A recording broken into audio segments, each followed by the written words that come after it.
Pour cette rentrée entrepreneuriale, et si vous appreniez à choisir plutôt qu'à courir?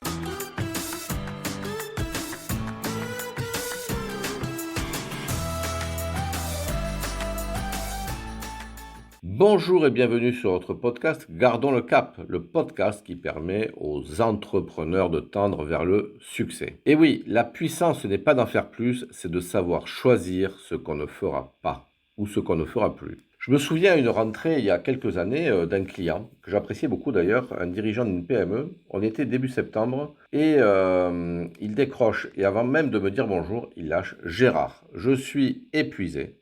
Et on n'est que le 15 septembre. Et oui, c'est souvent ça la rentrée. Ça vous parle? Le temps passe vite quand on rentre et au bout de 3 semaines, on a l'impression qu'on n'est même pas parti en vacances. Et pourtant, on revient avec une énergie gonflée par les vacances et on se met la pression comme si tout devait se jouer en 3 semaines. Mais repartir plus fort, c'est souvent le meilleur moyen de s'épuiser. Dans cet épisode, je vais vous raconter pourquoi et surtout comment repartir plus clair, plus aligné et surtout plus efficace avec plus de plaisir. La rentrée, c'est toujours particulier. Certains la confondent avec janvier, où là, on démarre une nouvelle année. En septembre, c'est clair, il reste 4 mois et le match est en cours. La particularité, c'est qu'on doit reprendre le rythme et c'est aussi le cas de notre écosystème. N'oublions pas que au mois d'août, juillet, mais surtout au mois d'août, à part les activités qui sont dans le tourisme, beaucoup et d'autres activités spécifiques, mais en fait, la plupart du temps, l'économie s'arrête, les gens partent en vacances, les ateliers, les usines ferment, certains commerces. Et donc, les banques, les assurances, en tout cas beaucoup de personnes dans notre écosystème, tournent à moitié régime, voire à quart de régime. Et là, tout reprend. Nous avons passé 8 mois, et vous avez bien compté, il en reste 4. Allez, presque 3 mois et demi avant les traditionnelles fêtes de Noël et de fin d'année. Si vous calculez bien, presque 100 jours. Alors, est-ce que tout est joué avec les 8 premiers mois de l'année? J'aurais tendance à dire non, même que si l'année a déjà une certaine empreinte. Par contre, il reste que 3 mois et demi pour finir en beauté. Donc il faut reprendre le fil, on dit, avec intensité, mais attention de ne pas se brûler, de ne pas s'épuiser. Je vois beaucoup d'entrepreneurs qui me disent au 20 septembre, Gérard, je suis épuisé, j'ai l'impression que les vacances sont loin.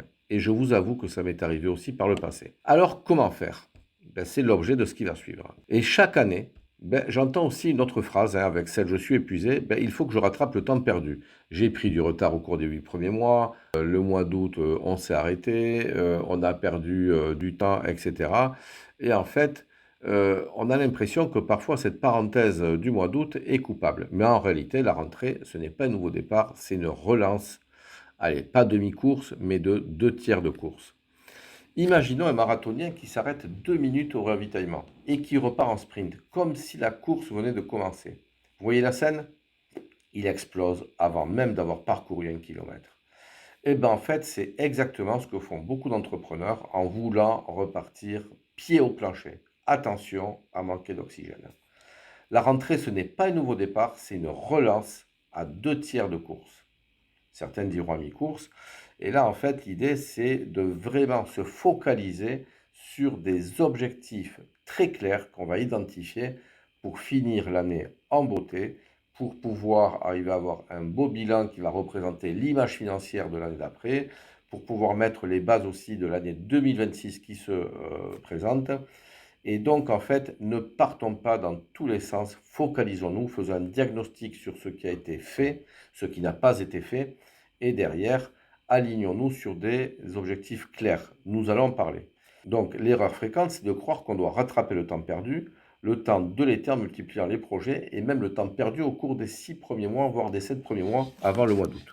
Conséquences, suractivité, perte de lucidité, stress, erreurs stratégiques. Et là, on revient toujours, si nous n'avons pas de tableau de bord de pilotage, c'est compliqué de savoir exactement où nous en sommes et ce qu'il nous reste à faire. Alors imaginez une voiture qui sort du garage après l'été. Si vous appuyez à fond sur l'accélérateur au premier kilomètre, vous allez la faire chauffer. Et moi, j'ai pas envie que vous surchauffiez. Et très vite, vous allez caler. Votre énergie fonctionne pareil. Si vous partez trop fort, vous ne tiendrez pas la distance. Alors, je vais vous raconter une autre histoire, celle de Jean-Marc, un entrepreneur en bâtiment que j'accompagne toujours d'ailleurs, hein. Et il y a 2 ans, il arrive à une séance avec une liste de 6 priorités pour septembre. Alors, il voulait recruter, il faut dire qu'il est en plein développement, il veut refaire son site internet, c'est vrai qu'il est obsolète, lancer une nouvelle activité de diversification, augmenter ses prix parce que ça fait un petit moment que je lui disais, il était un peu trop bas et sa marge n'était pas suffisante, développer aussi ses réseaux sociaux pour développer sa notoriété et enfin trouver de nouveaux locaux parce que en fait, il se développe et aujourd'hui, il a besoin d'une structure un peu plus importante. Alors, plutôt que de tout faire à la fois et de partir dans tous les sens, je lui ai demandé, Jean-Marc, si tu avais le droit qu'à une seule victoire d'ici décembre, laquelle changerait ton année? Silence. Il réfléchit et il me dit, au final, sécuriser ma trésorerie. Je lui dis, gagner, sécuriser ta trésorerie parce que c'est vrai que je t'accompagne depuis quelques temps. Tu as toujours tendance à te défocaliser et derrière à prendre trop de décisions.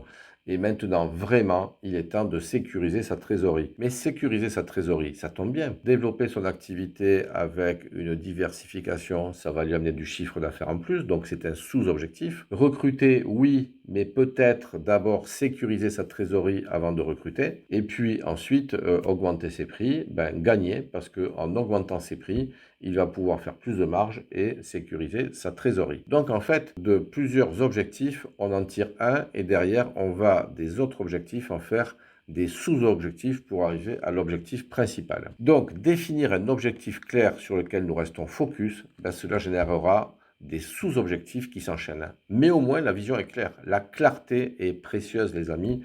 Et de mon côté, je m'attache aussi à définir une vision claire à court terme, à moyen terme et à long terme. C'est un exercice que nous apprécions de faire avec les entrepreneurs dans nos programmes, dans nos séminaires, dans nos accompagnements. Quand il y a de la clarté, fini le brouillard et puis c'est tellement plus énergisant. L'énergie, ça tombe bien, c'est le second point. Premier point, c'est amener de la clarté et s'y focaliser. Deuxième point, c'est l'énergie. Et c'est vrai qu'à ce propos, toujours une petite story, j'ai eu un client dans le digital, Kevin, qui travaillait jusqu'à 20 heures tous les jours. Alors lui, par contre, il voulait pas recruter alors qu'il pouvait. Il avait la tête dans le guidon, il faisait du développement, il s'occupait de sa boîte, il avait 2 alternants et 2 développeurs. Et puis, son problème à Kevin, c'est qu'il était toujours à la limite, vraiment proche du burn-out. Et puis, on était en septembre, il y a 4 ans, et je lui ai dit, Kevin, quelle habitude tu pourrais changer à partir de maintenant pour te maintenir en énergie? C'est pas normal que début septembre, tu sois déjà cramé. C'est pas normal du tout. Il me dit, ouais, mais comment veux-tu que je fasse? Je lui dis, tu sais, les sportifs ont l'habitude de faire des pauses dans la journée. Ils s'entraînent pas tous les jours, toutes les heures, et il n'y a pas de match tous les jours. Prends-toi 15 minutes, 30 minutes par jour pour faire quelque chose qui te plaît, pour faire quelque chose qui te ressource. Va marcher, fais un peu de sport, lis, médite, bref, peu importe. Fais quelque chose qui te permet de te ressourcer. 3 semaines plus tard, on fait un point. Et il me dit, Gérard, j'ai pas pris 30 minutes, j'ai pris 45 minutes dans la journée pour moi. Et en fait, c'est devenu mon moment le plus productif. J'ai mes meilleures idées à ce moment-là. Un petit footing, des étirements. Voilà, donc un jour sur 2, le reste, il va marcher, il fait d'autres choses. Et donc, en fait, ce que je veux dire par là, c'est que l'énergie, c'est hyper important. Si on n'a plus d'énergie, il n'y a plus d'essence dans le moteur. Et ses collaborateurs l'ont remarqué. On a l'impression que tu es plus dispo, plus clair et plus efficace, lui ont-ils dit. De mon côté, je m'oblige depuis bien longtemps à m'octroyer des moments d'oxygénation dans la semaine, la journée, le mois. Vous savez, l'énergie est hyper précieuse. Elle disparaît vite. Aujourd'hui, le monde est énergivore. On est tellement défocalisé, tellement de stress, tellement de pression qu'on peut voir son énergie disparaître. Et si on n'a plus d'énergie, je le disais tout à l'heure, on n'a plus de quoi alimenter le moteur. Nous n'avançons plus, nous perdons la lucidité et attention, sans lucidité, les décisions ne sont pas bonnes. Et l'environnement le voit. Donc, on est dans un cercle vicieux. L'énergie, ce n'est pas travailler plus, c'est savoir se recharger. Un dirigeant fatigué n'agit pas dans l'optimum de son potentiel et donc il va affecter le fonctionnement de son entreprise. Et c'est là où vraiment, dirigeant d'entreprise, futur dirigeant d'entreprise, manager même, ménagez votre énergie. C'est ce que vous avez de plus précieux pour affirmer votre plein potentiel et pouvoir piloter une structure, piloter des personnes que vous allez coacher. Pour ça, je propose de programmer des micro-pauses et de ritualiser des temps off. En fait, c'est pas une continuité d'action qui va être performante, c'est des séquences d'activités qui vont être à haute valeur ajoutée. En fait, c'est comme un téléphone portable. Vous pouvez avoir toutes les applis les plus performantes. Si votre batterie est à 5%, ben, ça ne sert à rien parce que votre téléphone va s'éteindre. Eh bien, vous, c'est pareil. N'oublions pas, nous sommes des humains. Enfin, le troisième axe que je voulais vous transmettre aujourd'hui, c'est le focus. Le focus, c'est quoi? Ben, c'est tout simplement ne pas perdre l'idée qu'on a en tête des objectifs que l'on se fixe. Le meilleur moyen pour rester focus, c'est d'avoir une vision claire. Donc, on a parlé en amont de clarté, on a parlé d'énergie justement à l'instant. Et donc, le focus, c'est pouvoir rester concentré sur ce que l'on doit atteindre. Ce que l'on doit atteindre est issu d'un travail qui permet de définir une vision qui compte pour nous, une vision bénéfique pour nous, une vision qui nous permette d'avoir une amélioration de notre activité avec des objectifs clairs à la clé. Le problème, c'est que nous sommes dans un monde qui défocalise. On a dit un monde énergivore, un monde de stress, un monde complexe, mais nous sommes dans un monde qui défocalise énormément. Jamais, je crois, dans l'humanité, un être humain n'a eu autant de sources de défocalisation. Regardez le téléphone, les appels, les mails, les personnes quand vous travaillez qui peuvent venir vous déranger. Et puis, des personnes que vous allez voir qui sont peut-être là pour vous accompagner, vous conseiller ou qui vont peut-être vous faire douter par rapport à certaines choses. Alors, je ne suis pas contre le doute, bien évidemment. Mais ce que je veux dire par là, c'est que n'oublions pas votre focus et vos objectifs. L'idée clé, c'est d'avoir 2-3 projets stratégiques maximum, pas plus, avec un qui domine ces projets, si vous voulez. Un projet en tête de pont. Imaginons pour la fin de l'année, on va dire, l'idée, c'est d'avoir le maximum de résultats possibles. Pourquoi ? Parce que l'année prochaine, j'ai des investissements à réaliser. Et ces investissements réalisés, les financiers vont l'étudier à partir du bilan 2025. Ça veut dire que si je veux avoir un maximum de chances de réussir mes projets d'investissement, c'est de pouvoir présenter des bilans qui sont au top. Ça veut dire que derrière, aujourd'hui, je dois faire un point clair sur où j'en suis, là, au bout de 8 mois d'activité.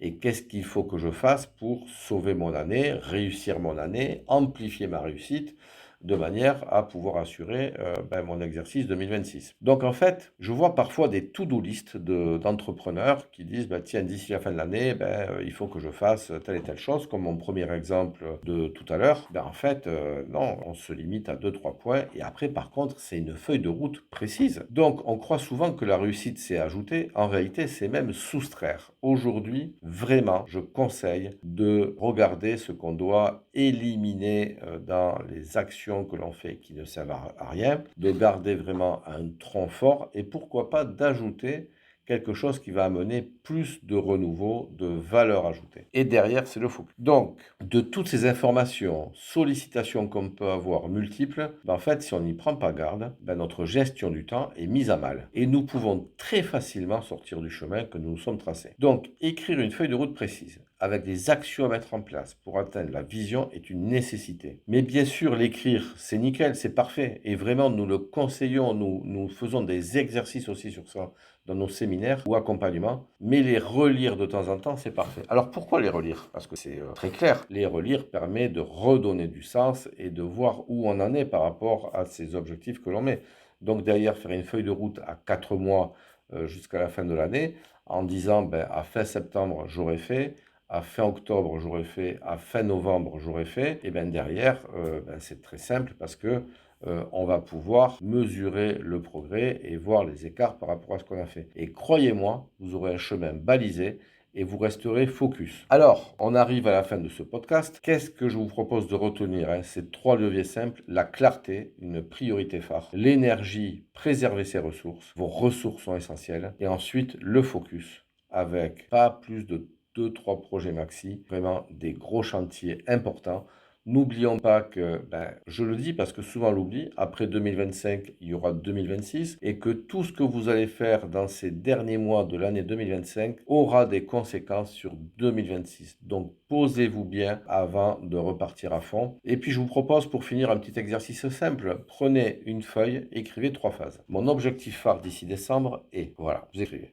Mon objectif phare. Mes 2 projets clés pour y arriver sont, allez, 2, 3 parfois. Et ce que j'arrête pour libérer de l'énergie, c'est aussi, d'accord? Rien que le fait d'écrire ça, ça va changer votre manière de vivre les 100 prochains jours. Souvenez-vous, la rentrée n'est pas un sprint, c'est un relais. Et le secret, ce n'est pas de courir plus vite, mais de savoir dans quelle direction passer le témoin. Et je vous garantis plus de patates, plus d'énergie, plus d'efficacité, et vous serez plus attractif pour vos collaborateurs et vos clients, et même tous vos partenaires. Allez, je vous dis à la prochaine, et belle rentrée à tous. Ciao, ciao les amis.